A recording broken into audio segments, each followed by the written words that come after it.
कहानी की शुरुआत बाघ से होती है, जो अपने पंजे से मोगली के हाथ पर नाखून से निशान बनाता। फिर उसने अपना मुंह खोला। अचानक भालू और पैंथर आसमान से गिर पड़े। वे मोगली को बचाने आए थे। तभी बाघ ने जोर से दहाड़ा। हजारों की संख्या में बंदर उन पर टूट पड़ते हैं और उन दोनों को काटने लगे, जिससे भालू और पैंथर एक के बाद एक गिरते गए बाघ फिर से अपने पंजे मोगली की ओर बढ़ाता है। तभी अचानक बाहर से एक विशालकाय अजगर आ गया। सभी जानवर दूर हट जाते हैं। अजगर तेजी से मोगली के चारों ओर लिपट गया और उन्हें इस मोगली से दूर रहने की चेतावनी दिया। इस विशालकाय अजगर से उलझने की हिम्मत किसी में नहीं होती।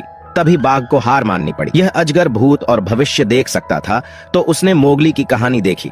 जब मोगली बहुत छोटा था तो उनके माता पिता को बाघ ने मार डाला था। बाघ ने जंगल के प्राचीन नियम तोड़ दिए थे। फिर एक पैंथर ने बच्चे को बचाया और उसे भेड़ियों की गुफा के बाहर रखा। पैंथर चाहता था कि भेड़िए इस बच्चे को पालें। भेड़िए ने बच्चे को देखा। खूंखार और क्रूर भेड़ियों के सामने बच्चा बिल्कुल भी नहीं डरता। उन्होंने कभी इंसानी बच्चा नहीं देखा। बच्चे को खून से लथपथ देख भेड़िए ने उसे चाट कर साफ किया। फिर अचानक एक लकड़बग्घा दौड़कर आया और बच्चे के ऊपर हमला किया, लेकिन भेड़िए में उसे मार भगाया। फिर जंगल के सभी भेड़िए एक साथ इकट्ठे हो जाते हैं। इंसानी बच्चे को देखकर सबको बड़ा आश्चर्य हुआ। फिर भेड़ियों के सरदार ने कहा कि यह बच्चा यहाँ नहीं रहेगा। यह भेड़िया वंश का कानून है। सरदार की बात को कोई भी नकार नहीं सकता। तभी पैंथर एक हिरण को पकड़ता है। उसने कहा, बच्चे के जीवन के लिए हिरण का सौदा करो। सरदार आगे बढ़ा और बच्चे को ध्यान से देखा। बच्चे को देख सरदार का मन पिघल गया। उसने बच्चे को रखने का फैसला करता है। तभी बाघ लकड़बग्घों के साथ यहाँ आता है। यह जंगल का एक कुख्यात राक्षस है। इंसानी बच्चा को वापस लेने के लिए यहाँ आया था। बाघ ने कहा, मैंने बच्चे के माता पिता का खून चखा है, अब इस बच्चे का भी खून चखना है, लेकिन बच्चे को भेड़ियों द्वारा संरक्षित किया गया है। सरदार बोला, यदि तुम इसे ले जाना चाहते हो तो तुम्हें भेड़ियों को चुनौती देनी होगी। वह सब बाघ को झुंड में चुनौती देते हैं, लेकिन सबको देख बाघ ने कहा, देर सवेर वह बच्चा खा लिया जाएगा। फिर वह घूमा और चला गया। अब बच्चा उनमें से एक बन गया था। कुछ साल बीता, बच्चा बड़ा हो गया था। वह पैंथर की सवारी करता है और हर दिन जंगल में खेलता है। पैंथर ने उसे शिकार करना भी सिखाया। मोगली के एक शिक्षक भी हैं। यह एक भालू है। उसे जंगल में जीवित रहने का हुनर सिखाया। जंगल में हर कोई शिकार बन सकता है। केवल रनिंग टेस्ट पास करके ही आप भेड़ियों के झुंड में शामिल हो सकते हैं। तभी मोगली बंदरों की ओर आकर्षित होता है। उसे लगा कि यह मजाकिया है, लेकिन भालू ने उसे बताया, बंदर बहुत खतरनाक होते हैं, उनसे दूरी बनाए रखना। घर के रास्ते पर उन्हें एक मरी हुई भैंस मिली। इसका मतलब है कि बाघ वापस आ गया है। अब जंगल में युद्ध छिड़ने वाला है। भेड़िया कबीला फिर से इकट्ठा होते हैं। उन्हें डर है कि इससे ज्यादा इंसान जंगल की ओर आकर्षित होंगे। मोगली को बाघ को देना चाहिए। सरदार ने पहले ही अपने मन में एक निर्णय ले लिया था। मोगली केवल तभी बच सकता है जब वह परीक्षा में पास हो जाए। भालू ने मोगली का ट्रेनिंग शुरू कर दिया। बार बार पेड़ से नीचे गिरता रहा। तभी मोगली ने हार नहीं मानी। ट्रेनिंग जारी रखी और आखिरकार उसने डाली पकड़ ली। कुछ दिन बाद मोगली पानी में मछली पकड़ रहा था।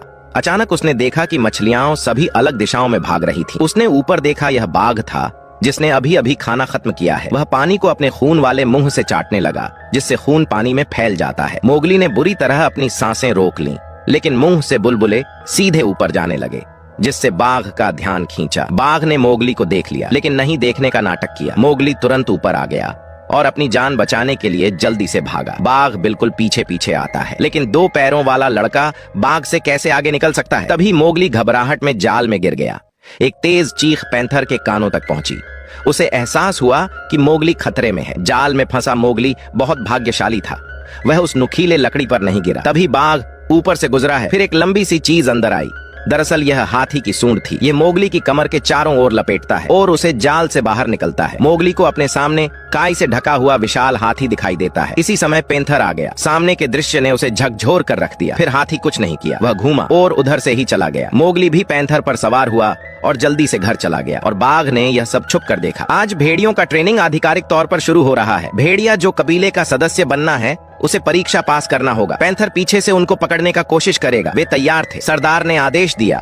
वे सब तीर की तरह निकल पड़े। मोगली भेड़ियों से तेज नहीं है, वह केवल शॉर्टकट ले सकता है। वह सीधे चट्टान से कूद गया, शाखाओं को कसकर पकड़ा और नीचे कूद गया। फिर गुफा से तेज भागकर उसने पेड़ से नीचे फिसलने का फैसला किया। वह अभी सबसे आगे है, लेकिन जल्द ही भेड़ियों उससे आगे निकल गए और उसे हिंसक तरीके से एक तरफ धकेल दिया गया। उसने हार नहीं मानी, आगे दौड़ते रहा। इसी दौरान पैंथर भी आ जाता है। यह मोगली को निशाना बनाता है। मोगली शाखाओं के बीच आ गया। उसे लगा कि पैंथर उसे पकड़ नहीं पाएगा, लेकिन कौन जानता था कि पैंथर वास्तव में इसके बारे में गंभीर था। उसने शाखा को पंजे से तोड़ा और अंदर आ गया। मोगली तेजी से ऊपर चढ़ गया और पैंथर से बच निकला। वह पेड़ की लताओं के बीच से चढ़कर जा रहा था। फिर चट्टान पर कूद गया। वह फिनिश लाइन तक पहुंचने ही वाला था, लेकिन तभी पैंथर ने मोगली को नीचे गिरा दिया। यह जानबूझकर ऐसा करता है क्योंकि मोगली को भेड़ियों के झुंड में शामिल ना हो सके। वह तभी सुरक्षित हो सकता है जब वह इंसानी बस्ती में लौट जाए, लेकिन वह नहीं हुआ।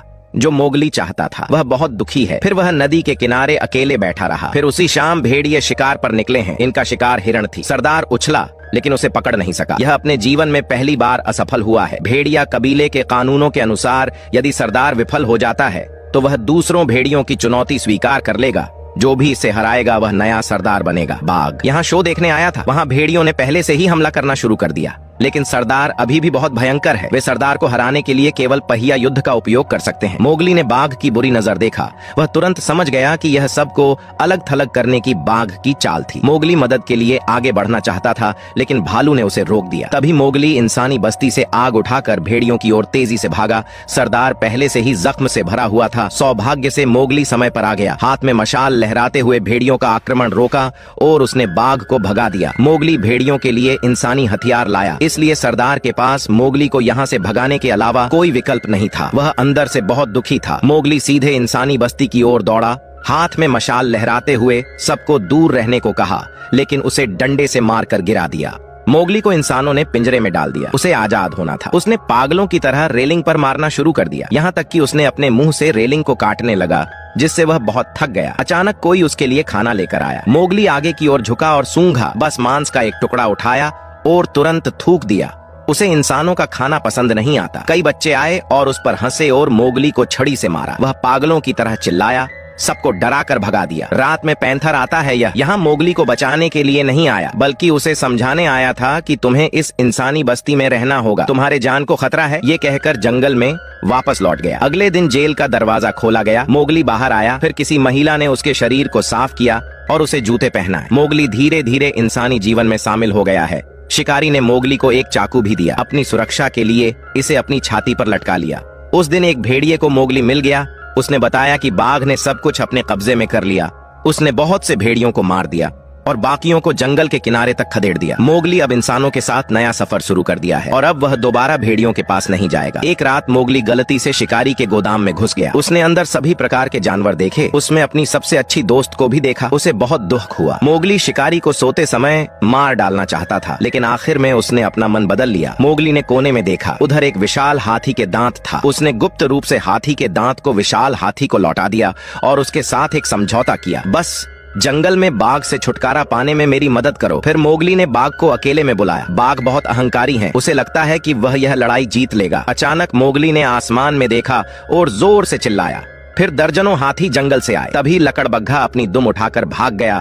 तभी बाघ मोगली पर झपटा, लेकिन उसे हाथी द्वारा फेंक दिया गया। बाघ को घेर लिया गया।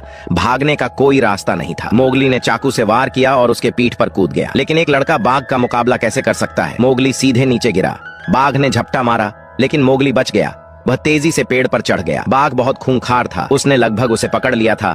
तभी मोगली दूसरी शाखा पर कूद गया। बाघ हवा में उछला, लेकिन उसे पकड़ने में असफल रहा। वह गिरकर पेड़ में फंस गया। मोगली ने मौका पाकर चाकू निकाल लिया। नीचे आकर बाघ को जोर से छुरा मारा। तभी अचानक शिकारी ने गोली चलाई।